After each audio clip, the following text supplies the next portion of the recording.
ಶಾಸಕರಿಗೆ ನೀಡುವಂಥ ಭತ್ಯೆ ವಿಚಾರಕ್ಕೆ ಸಂಬಂಧಪಟ್ಟಂತೆ ಬೆಳಗಾವಿಯ ಮಾಹಿತಿ ಹಕ್ಕು ಹೋರಾಟಗಾರ ಭೀಮಪ್ಪ ಗಡದವರು ಈಗ ಕೋರ್ಟ್ ಮೆಟ್ಟಿಲಿರುವಂಥದ್ದು.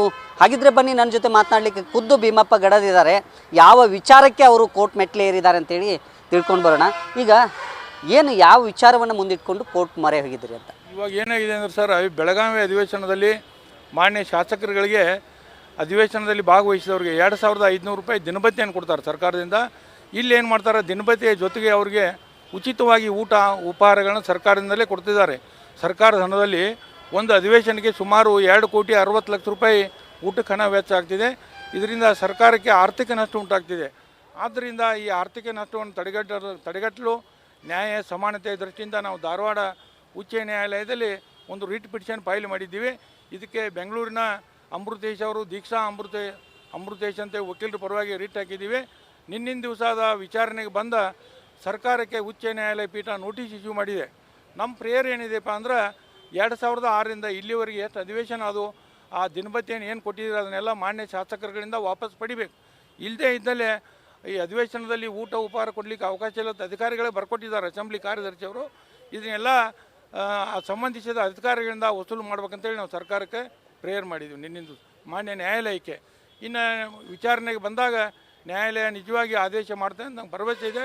ಒಟ್ಟಾರೆಯಾಗಿ ಸರ್ಕಾರದ ಆರ್ಥಿಕ ನಷ್ಟ ಸರಿ ಹೋಗ್ತಾ ಅಂತ ನನಗೆ ಅನಿಸ್ತಾ ಇದೆ. ಈಗ 2,050 ರೂಪಾಯಿಯನ್ನು 500 ರೂಪಾಯಿಯನ್ನು ಕೊಡ್ತಾ ಇದ್ದಾರೆ ಭತ್ಯೆ ರೂಪದಲ್ಲಿ. ಅದ್ರ ಜೊತೆಗೆ ಶಾಸಕರಿಗೆ, ಜೊತೆಗೆ ಅವರ ಬೆಂಬಲಿಗರಿಗೆ, ಜೊತೆಗೆ ಅವ್ರ ಡ್ರೈವರು, ಜೊತೆಗೆ ಏನಂತಂದರೆ ಅವರ ಗನ್ಮ್ಯಾನ್ ಸೇರಿದಂತೆ ಎಲ್ಲರಿಗೂ ಸಹ ಊಟ ಕೊಡ್ತಾ ಇದ್ದಾರೆ. ಯಾಕೆ ಈ ವಿಚಾರ ಸರ್ಕಾರ ಮತ್ತು ಸ್ಪೀಕರ್ ಅವರಿಗೆ ಗೊತ್ತಿಲ್ವಾ ಅಂತ?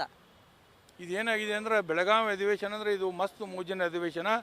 ಇವರೇನಪ್ಪ, ಇದು ಸರ್ಕಾರ ದುಡ್ಡು ಇವರು ವೆಚ್ಚ ಮಾಡ್ತಿದ್ದಾರೆ. ತಾವು ಹೇಳಿದ್ದು ಖರೆ ಇದೆ. ಇವತ್ತೇನಾಗಿದೆ, ಮಾನ್ಯ ಸಚಿವರಾಗಲಿ ಶಾಸಕರಾಗಲಿ ಅವರ ಆಪ್ತ ಸಹಾಯಕರಲ್ಲದೆ ಅವ್ರ ಸಂಬಂಧಿಗಳು ಸಹಿತ ಇವತ್ತು ಬಂದು ಊಟವನ್ನು ಮಾಡೋದು ನಾವೆಲ್ಲ ನೋಡ್ತಾ ಇದ್ದೀವಿ. ಇದು ಗೊತ್ತಿದ್ದು ಮಾಡ್ತಾರೆ ಮಹಾತಪ್ಪ. ಅದಕ್ಕೆ ಇವೆಲ್ಲ ವಿಷಯಗಳನ್ನ ನ್ಯಾಯಾಲಯದ ಮುಂದೆ ನಾನು ಹೇಳಲಿಕ್ಕೆ ಬಯಸ್ತಾ ಇದ್ದೀನಿ. ಅದಲ್ಲದೆ ಈಗಾಗಲೇ ಸ್ಪೀಕರ್ UT ಖಾದರ್ ಸಾಹೇಬರು ಏನು ಬೆಂಗಳೂರಲ್ಲಿ 39 ಲಕ್ಷ ರೂಪಾಯಿ ಖರ್ಚು ಮಾಡಿದ್ದಾರೆ ಊಟಕ್ಕೆ ಬೆಂಗಳೂರು ಅಧಿವೇಶನದಲ್ಲಿ. ಅದನ್ನು ಅವ್ರ ಸ್ವಂತ ಜೇಬಿನಿಂದ ವಸೂಲು ಮಾಡ್ಬೇಕಂತೇಳಿ ನಾ ಕೋರ್ಟ್ನಲ್ಲಿ ಒಂದು ಪ್ರಕರಣ ದಾಖಲು ಮಾಡಾಮಿದ್ದೀನಿ ರೀ. ಒಟ್ಟಾರೆಯಾಗಿ ಸರ್ಕಾರದ ದುಂದುವೆಚ್ಚಕ್ಕೆ ಕಡಿವಾಣ ಆಗ್ತಾನೆ ನ್ಯಾಯಾಲಯದ ಮುಖಾಂತರ. ಈಗ ಈಗ ಇದುವರೆಗೆ ಬೆಳಗಾವಿಯಲ್ಲಿ ಚಳಿಗಾಲ ಅಧಿವೇಶನ ಬರ್ತಾ ಇದೆ. ದೂರಿಂದ ಇಲ್ಲೆಲ್ಲ MLAಗಳು, ಸಚಿವರು, ಅಧಿಕಾರಿಗಳ ದಂಡೇ ಬರ್ತಾ ಇದೆ.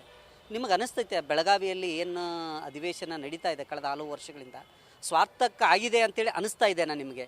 ಈ ಅಧಿವೇಶನಗಳಿಂದ ಏನಾಗಿದೆ, ಈ ಉತ್ತರ ಕರ್ನಾಟಕ ಬಗ್ಗೆ ಅಂತೂ ಚರ್ಚೆ ಆಗಿಲ್ಲ. ಅಧಿವೇಶನಗಳಿಂದ ಅಧಿಕಾರಿಗಳು ಪ್ರಗತಿ ಹೊಂದಿದ್ರು. ಊಟ ಉಪಹಾರದ ಹೆಸರಲ್ಲಿ ಈ ದೊಡ್ಡದಾದ ಲಾಡ್ಜ್ಗಳು ಕಟ್ಟಿದ್ದಾರೆ. ಎಲ್ಲ ಅವರು ಶಾಸಕರು ಸಚಿವರಿದ್ದಾರೆ. ಅವ್ರದ್ದೊಂದು ದೊಡ್ಡ ಬಾಡಿಗೆ ಇದೆಲ್ಲ 7.5 ಕೋಟಿ ರೂಪಾಯಿ ಲಾಡ್ಜಿಂಗ್ ಬಿಲ್ ಆಗೈತೆ. ವಾಸಲ್ಲದ ಲಾಡ್ಜ್ ಮಾಲಕರು ಅಂದರೆ ಶಾಸಕರು, ಸಚಿವರು, ಅಧಿಕಾರಿಗಳು ಉದ್ಧಾರ ಹೊಂದಿರೋ ಹೊರತಾಗಿ ಜನಸಾಮಾನ್ಯರು ಯಾರೂ ಉದ್ಧಾರ ಹೊಂದಿಲ್ಲ. ಯಾಕಂದರೆ ಈ ಪ್ರತಿಭಟನೆಗಳೇ ಸಾಕ್ಷಿ. 10 ವರ್ಷಗಳಿಂದ ಅದೇ ಮುಖ, ಅದೇ ಪ್ರತಿಭಟನೆ, ಅದೇ ಪೆಂಡಾಲ್ ಫಿಕ್ಸ್ ಆಗಿದೆ. ಆದ್ದರಿಂದ ಇದು ಯಾವುದೂ ಚರ್ಚೆ ಇಲ್ಲ ಅಂತ ನಾನು ಹೇಳಿಕ್ಕೆ ಬಯಸ್ತಾ ಇದ್ದೀನಿ. ಒಟ್ಟಾರೆಯಾಗಿ ಬೆಳಗಾವದಲ್ಲಿ ಅಧಿವೇಶನ ನಿಲ್ಲಿಸಿದ್ರೆ ಭಾಳ ಒಳ್ಳೆಯದು ಅಂತ ಹೇಳಿಕ್ಕೆ ಬಯಸ್ತಾ ಇದ್ದೀನಿ. ಇಟ್ಟು ದುಡ್ಡಾರು ಉಳಿತೈತಿ, ಅದ್ರ ಬದಲಿ ಇಲ್ಲಿ ಕಾರ್ಯದರ್ಶಿಗಳ ಕಚೇರಿಯನ್ನು ಪ್ರಾರಂಭ ಮಾಡಲಿ. ಇದಿಷ್ಟು ಏನಂತಂದರೆ ಭೀಮಪ್ಪ ಗಡದವರ ಮಾತು. ಕ್ಯಾಮ್ರಾಮನ್ ರೋಹಿತ್ ಜೊತೆ ಶ್ರೀಕಾಂತ್ ಕುಕ್ಕಡಿ, ನ್ಯೂಸ್ ಫಸ್ಟ್ ಬೆಳಗಾವಿ.